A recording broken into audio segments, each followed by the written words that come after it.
Қызылорда облысы Жаңақорған ауданының көп балалы аналары шу шығарды. Айтуларынша бірнеше айдан бері тиесілі жәрдемақыларына қолдары жетпей жүр екен. Шенеуніктер мемлекетке масылсыңдар, бала тусаңдар өздерің үшін деп шеттететін көрінеді. Жұмыс болса істер едік, бірақ таппай жүрміз. Ақ жағалылардың балаға берілетін қаражаттан қаққандары қаншалықты заңды деп налиды әйелдер. Телевизорлердің бар болса, холодильниктердің бар болса, пособия бермейміз дейді. Сол дұрыс па? Ашынған алтын құрсақты аналар аспаннан айды әпер деп отырған жоқ. 18 жасқа толмаған балаларына тиесілі жәрдемақыларын талап етіп отыр. Ал бюджеттен бұл мақсатта бөлінген қаражат бәріне бірде жетпейтін көрінеді.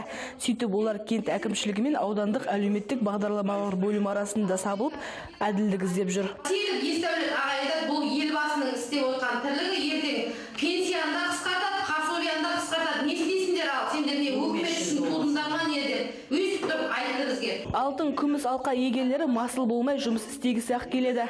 Бірақ өздерінің де, күйеулерінің де екі қолға бір күрек таба алмай жүргендері. Ал үйдегі кішкентайларын асырау керек. Кейде тіпті нанға да ақша таппай қиналамыз дейді жиналғандар. Мектеп жасындағы балалары болса сабаққа баруды қойыпты. Не үшін бермейді оны? Үкіметтің беріп атқан ақшасы ғой. Мен кейдеше сөздің шыны керек, нан таба алмай қалам кейдеше балдарыма. 5 балам оқиды сабақта. Ең кішкентай екіге толады ертең февралда. Шенеуніктер болса жәрдемақы атаулы қысқармайды дейді. Арнайы комиссия шешіміне сәйкес аз қамтылған отбасыларға төлене береді екен. Кімге тиесілі, оны отбасы төмен отбасыларға беріледі әрине. Балалар әкем солардың бәріне зерттеп болған деген бар. Осы аудан жұмыспен қамту және әлеуметтік бағдарламалар бөліміне әкеп береді. Сол бойынша біз қаржыларын босатамыз. Наразылық білдірушілер шенеуніктерге сенуден қалғаны соншалық бөлім басшысының жазбаша түрде жауап талап етті.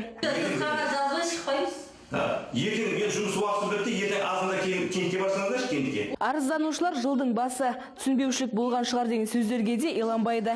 Өткен олар өткен жылдың жәрдемақысында ала алмай отыр. Жаңақорғандықтар шикіліктің шетін шығарып беретін құзырлы мекемелер болса деп сұрайды. Айнұр Төлешова, Жанболат Сүйіншәлиев, Қазақ Ньюс, Қызылорда.